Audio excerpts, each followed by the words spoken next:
Hey guys, how's it going? This is Fabrizio with Artista Entertainment, and today we are interviewing Sofia Malysheva. Sofia is a international attorney from Russia. Yeah. And she works with startups and businesses on business development and intellectual property. How's it going? Good, how are you? Good, I'm great. Thank you for the introduction. Yeah. Over the past 3-4 years, I've been working with a lot of startups, helping them to come up with the strategy, how to enter the market, how to outweigh the competitors, what are the resources that they have. Sometimes they don't even know that they have those resources, but if they think ahead, they can find out that they have much more resources and they can protect these resources and grow them and utilize them. So that's kind of what I'm working on. Okay, got it. So they'll have an idea, they'll have a concept, and you'll just go in there with your mind and just think of more resources, more ideas where they can start profiting from getting into the market with, right? I don't think instead of them, but I think with them. With them, okay. So they have the idea, they have the vision. I'm just coming in and saying, okay, you have a great idea. I think this part of your idea, I don't think we can protect it and make it strong, like protect through patents or trademarks or trade secrets or copyrights. But other parts of your idea can be protected. What does it mean? It means that anyone else will be excluded from using the same concept or device or something, whatever you created. Patents. And I'm also guiding them, okay, think ahead. What is the direction are you taking? Do you think down the road you would be interested to upsell, to take over some other markets? For example, you start a coffee shop, do you want to upsell t-shirts in your coffee shop, right? Mm-hmm. So, and I'm trying to create the kind of stronger brand strategy, intellectual property strategy. So when the company grows, they have better protection, and also if they want to go public or if they want to get bought out, they would have a better valuation. Okay, that sounds good. Yeah. That sounds like really fun. So that's really helpful. That's of course. That's very and necessary. Sometimes they're so caught up in thinking about the actual like logistics and all of the business side of everything that they forget about the creative part where you could actually capitalize on those and the resources. You know? Yes, finding out what are your resources or what you can protect and capitalize, that's, I would say, the number one. Okay, that's awesome. So what are you doing right now? Just a quick little bit about yourself, like who you're working with right now, what are you doing? I have a bunch of things going here and there, a lot of companies, startups, people approaching me with different questions. So. Okay, so like consulting? I'm kind of like consulting. I don't want to disclose all my clients, you know how it works. Today, why I brought you in here was basically to talk about like 10 things that the viewers can take home with them before starting their company. So say I'm Bob, I want to start a company. I don't know what to grab on, I don't know where to start. What do I need to start, and what do you think I should keep in mind? So just 10 things we'll start with. Well, let's say the first thing is kind of psychological. Don't be fearful. There are a lot of people starting companies every day. Not every company sustains. Some companies will fail, some companies will grow. That's okay though. That's fine. That's okay. Just not these people who started all these big businesses around, they're not necessarily the smartest one. Sometimes they just got lucky. Not their first company. And probably not their first company. Maybe it is, maybe it's not. Yeah, don't be fearful. Take it simple, just go ahead and start brainstorming, looking for resources and taking steps. Don't just sit on your idea, but move and work and go forward. Okay. That's one. Second, even though you should not be fearful, don't think it's really simple. It is, don't oversimplify. Third one, I would say there is like a misconception that I personally believe it's a misconception. People believe that starting business is idea, business plan, venture capital investor or angel investor. Right. And then managing. And then manager. Don't over focus on getting this venture or investment capital. Try to get the investment from your customers. Bootstrap. There are a lot of platforms like crowdfunding platforms where you can put out your project and get people finance it, and at the same time you are growing your customer base. So you're talking about bootstrapping, right? Bootstrapping your company is basically taking your brand that you've created, right? Kind of jumping ahead here, but taking the brand that you've created and taking the people who are the consumers of your market, right? And then basically keeping your business sustained with the funds that you're creating by your brand being the brand, right? Yes. By selling what you're selling. By selling, and sometimes people think, oh, how I'm going to do it? I don't have any money. There are a lot of models like subscription, membership, when consumers prepay for your goods and then you order them. You prepay a month, you're good to go. Yeah. You can sustain for like a month or 3 months. And then you keep on growing, reinvesting this money that you received from your consumers, creating buzz, creating recognition of your brand. So one, psychological. Don't doubt yourself and don't be fearful, right? Yes. Second was? Don't oversimplify. You still need to do the research. You still need to know your competitors. You still know what's the potential of your market. Okay, so look at your competitors. Look at your competitors. You can learn a lot from them. Awesome. Yeah. So number 3 was there's a misconception with starting your business and just doing the whole logistics side of everything that everyone's doing nowadays. You know, idea, business plan. No, that's not quite. I'm saying to focus on your consumers as your financial support versus some third-party investor who will might take control over your business, or you're just gonna take the money, get excited.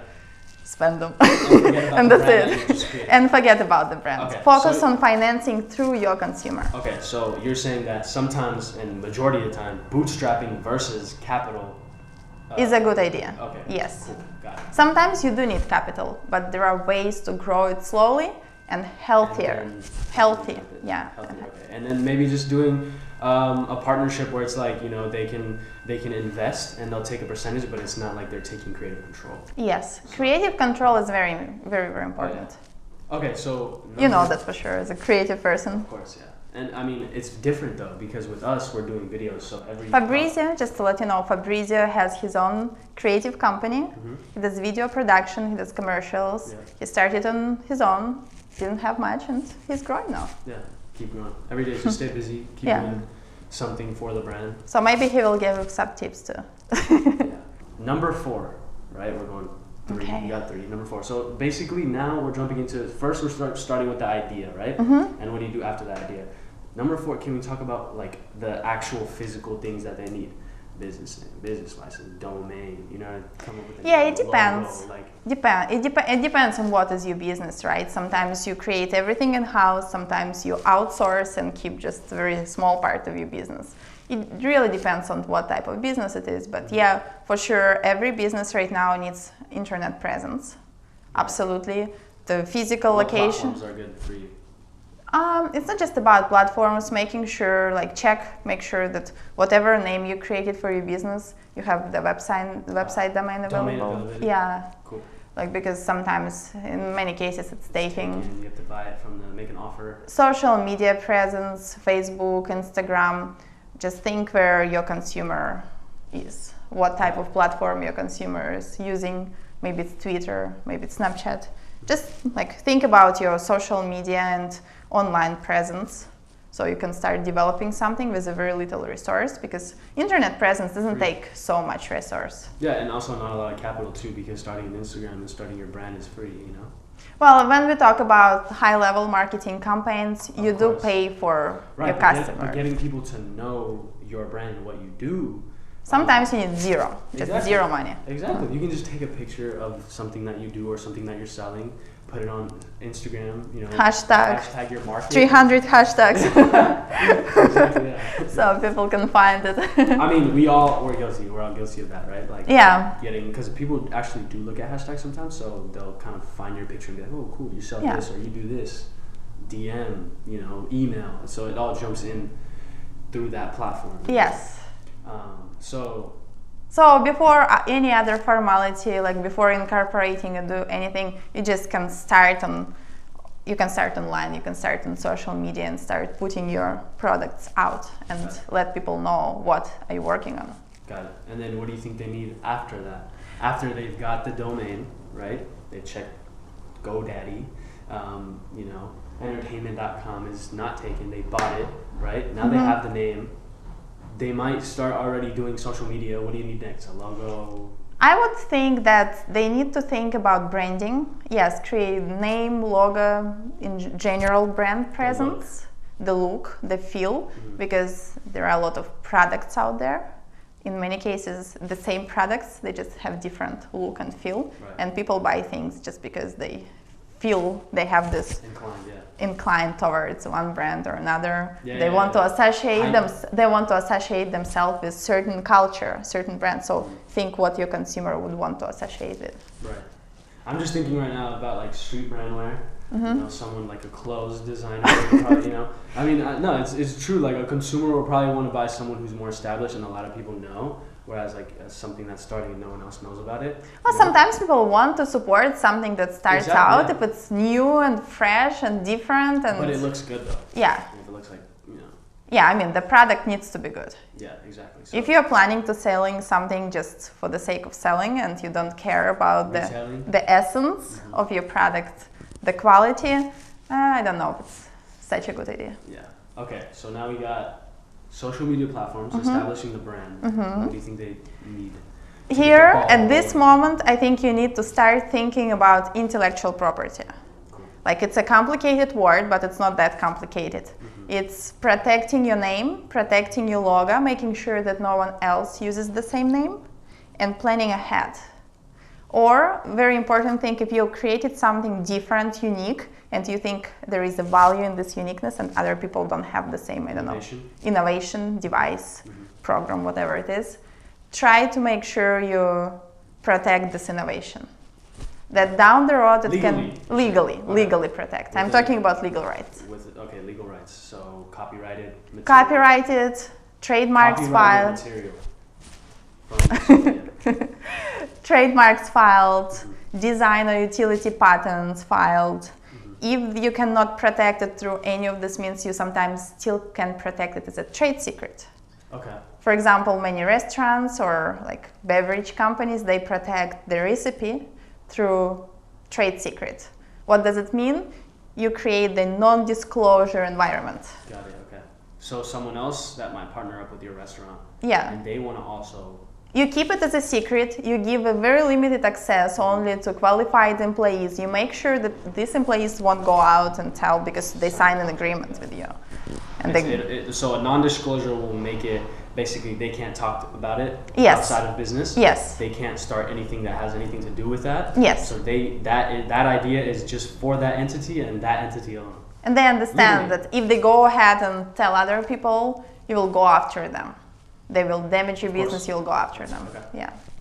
So now we have 5, right? Yeah. So everything. 6. Right now it's 6, right? Okay, well. I kind of, I think this one is 6. Yeah, okay. We're going to talk about the 6th one. So this is basically, now we're doing a number 6, right? And now everything in the business is now protected. So now we have all what it looks like creatively. We have the name protected legally through copyrights, trademarks, whatever else you have. Awesome. So everything's protected, everything is done. We've done all the creative stuff, what it looks like, what it is, the business plan. Now it's a hub. Where do you go from there? How do you reach the market? Well, for that you need to have a number of ideas and plans. I would say be ready. Plan. Be ready that you plan Plan A that you created, how you're going to take over this market with your great idea, will probably not going to work. Okay, so plan A? Especially if it's your very first startup and you've never done that before and you're not that familiar with it's a growing process, it's a learning process. It's a learning process. Yeah. So just don't freak out. Be ready, plan A might not work. Plan B might not work too. Sometimes plan C not going to work either. Plan E won't work either, plan D, like the plans might not work.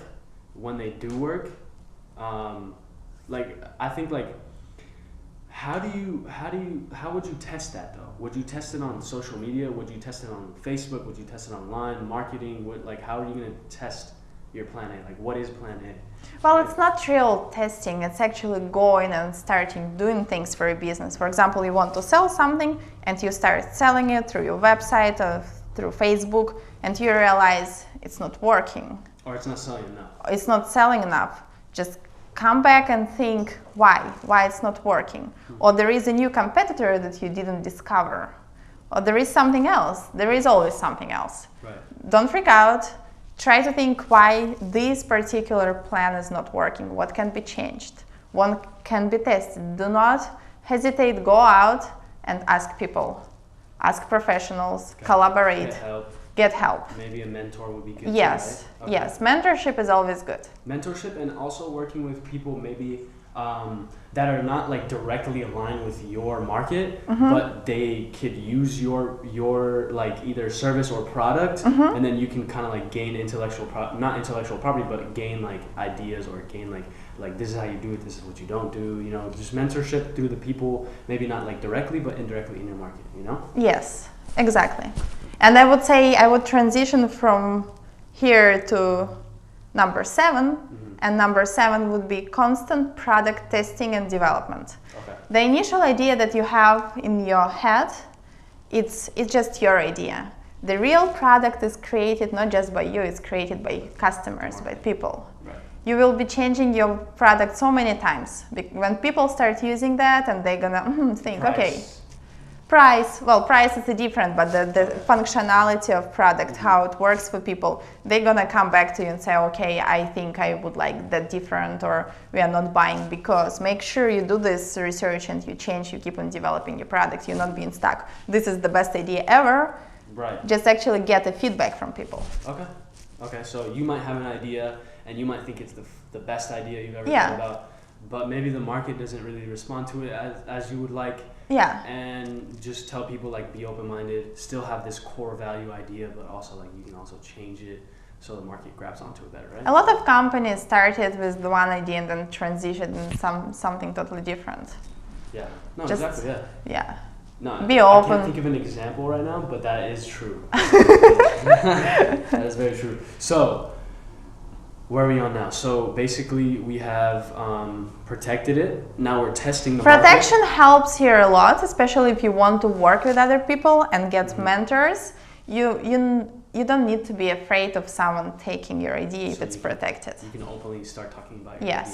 You sign a non-disclosure maybe. Yes. It's already trademarked. No one can take it. So that's good. So you can start going when it's protected. You have more abilities, I guess, right? It doesn't mean you should be careless, but you have more abilities to defend your little hub. Right, and also get more help and offer people help as well. Yeah. You know. Yeah. So all right. So now we're testing the market. What's next? Like, what do we do now? We're selling it. We're putting it on Instagram. We're selling through our website. How do we get more people? Now the thing is traffic, right? Everything is set up in place. What do? We go out, start making connections, networking, or do we leave it all online? Start email marketing, marketing through social media, Facebook ad buy. Like, there are a lot of different ways to do it. Certain companies, they don't want to do this marketing. They might, if it's, sometimes you might be able to find one big customer that will bring you so much sales. Right. Some companies, if they have some valuable intellectual property, they end up just licensing it. Means someone else is working and producing stuff, but they pay these people royalties because they're using the intellectual property. So like a partner kind of thing. Yes. Cool. Sometimes you have this one big customer, it's business to business. You got this customer through work and presenting value and making sure you represent your business. Or sometimes you want the whole world to be a customer, and here there are different techniques how you can approach it. Direct marketing, sometimes it's mail or calling. Those methods, they seem to be a little bit like old-fashioned, but they're not. People still do it through different channels, but direct marketing is still effective. Word of mouth. It's huge. It's huge. And now there's like a new word of mouth. Yes. Through the internet. Yes. Through people. People sometimes they forget about it. They think, okay, I'm gonna pay for my traffic on Instagram and people are gonna buy it. But you still have to think that word of mouth it's something really valuable. It's probably the best conversion. Yes. Because you think about it, like if I told someone that I don't know, I bought this juice, right, from this company, and I really like the juice and it really helped me and I have focus and it's super healthy and like it's refreshing. My friend is probably gonna be like, yeah, it's that good, I'll probably try it too. Yes. Know? If the brand told you, try our product, this is our product, try it, this is how, you're gonna be a little more skeptical because obviously they need to sell and it's a brand. Absolutely. You know? And now, so that's like person to person in real life, forget about social media. Now you have someone on Instagram who's really popular in vegan. Influencers. And they're a vegan, and right, this juice, they really like this juice, so this brand can go to this person on Instagram that has a lot of followers in the same market as the juice. Yeah. And they can be like, hey, can you do word of mouth marketing, which is called influencer marketing, right? Absolutely. And that feels like to people word of mouth as well because you've been following this person for so long. They tell you, hey, I use this trust juice. this person. Exactly. So what does that do for the market? What does that do for the market? What does that do for the brand? What does that do for the people? There are two things that we need to take into account. One, as you told, influencer. Find your market influencers, approach them, and sometimes you can just send them out the product. Sometimes they will ask you for something in exchange. You will have to pay your influencer to show off your product. This is why they're building all this big following. Yeah, exactly. That's exactly the point. That's how they get paid. Another way, if you bring in real customers, just regular customers, not influencers, not marketing people, and you give them something of value that they want to share. Like someone comes to your restaurant and you upsell something, you give them an extra meal for free, and it's exceptional good, or service was exceptional good. So focus on what could be your value that people would want to share with others. Okay. And then you don't... So create a good experience for people. Sometimes you might want to allocate some budget for that too.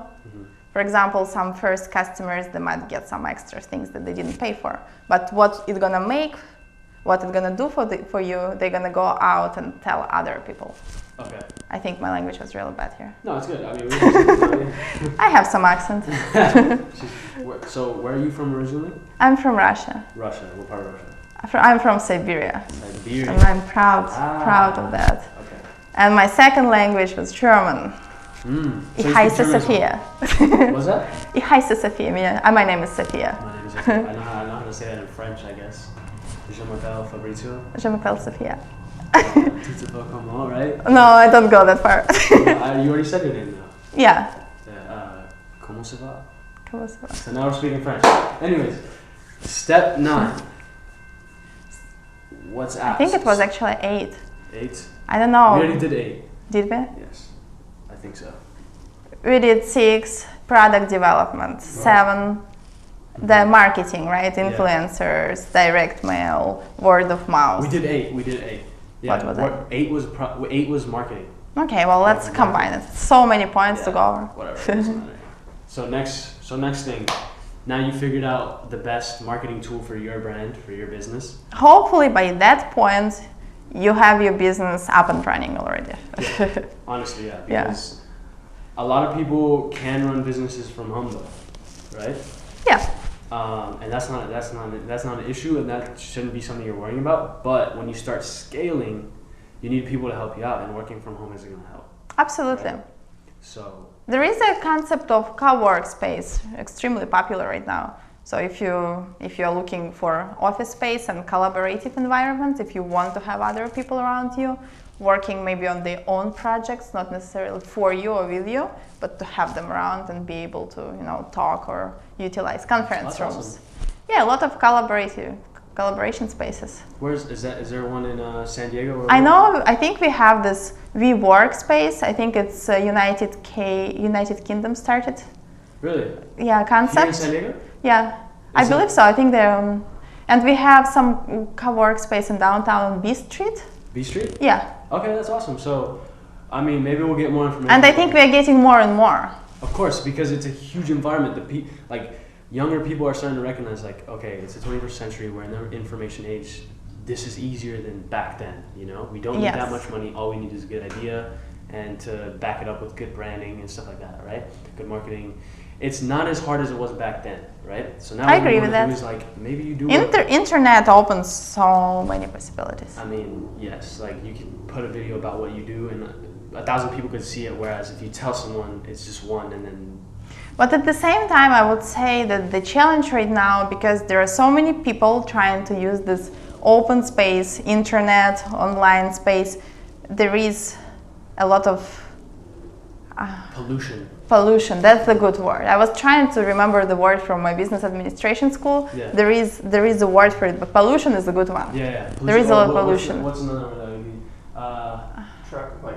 Not trash, when but it's like it's dense. There's too much. It's like there is too much buzz. Everyone wants to create buzz. How do you differentiate yourself? How you get the market's polluted.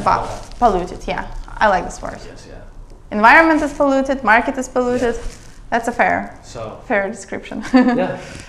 So now we've gotten through the whole steps of creating the business. Now we're starting to market. People are starting to buy our product. I just want to make sure that steps we are talking about, it's very simplified and abstract. Of course, it's general. It's just main points that we want to address and we think are important. Yeah. Personally, I think like people have asked me like, yo, like how do you start your own thing? Like where do you start? I don't know what to do, like, you know? So nowadays people start with Instagram or Facebook and they create their own thing and put it on there.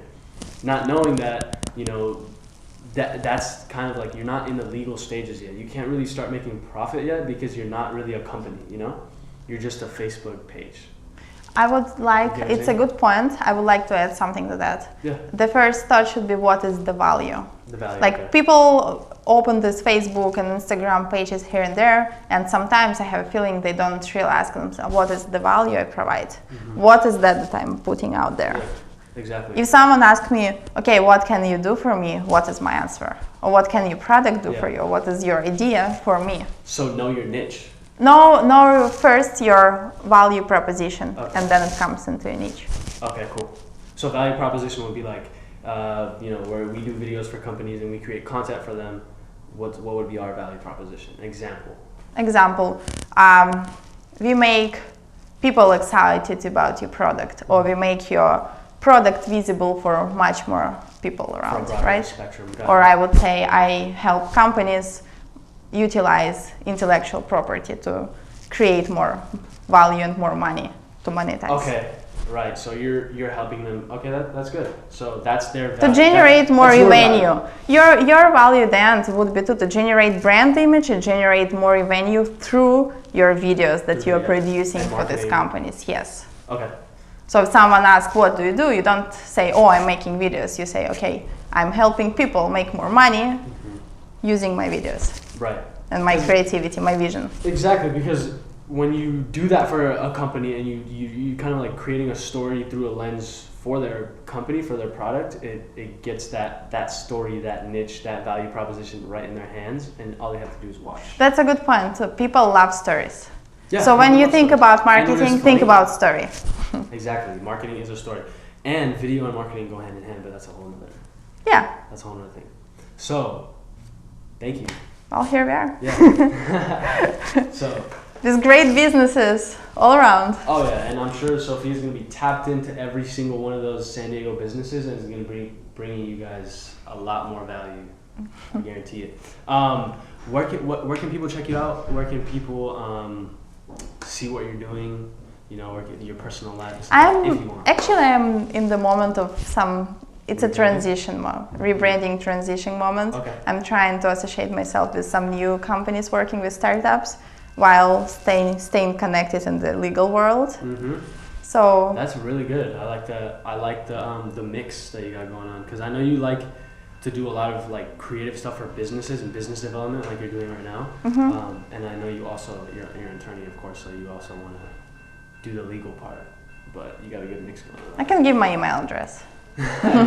People ask you questions. How about that? Yes. Okay, so we could put the, email address. Here.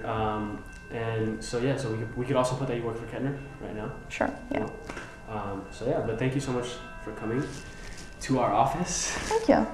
This is Kendra's office. We stuff like. Yeah, it's a tiki bar behind us. Yeah, that's whose idea was that? Keith. It looks terrible. Yeah. Oh, No, it looks really cute. It looks really good. That's why we're filming here, because it's the aesthetic. Why would you say that? No. My heart is broken. I was joking. No, I'm joking. He might watch this. So. We have really good awkward comedy going on right here. Might need to use that. But thank you, Sofia. Thank It you. was great having you. Thank you.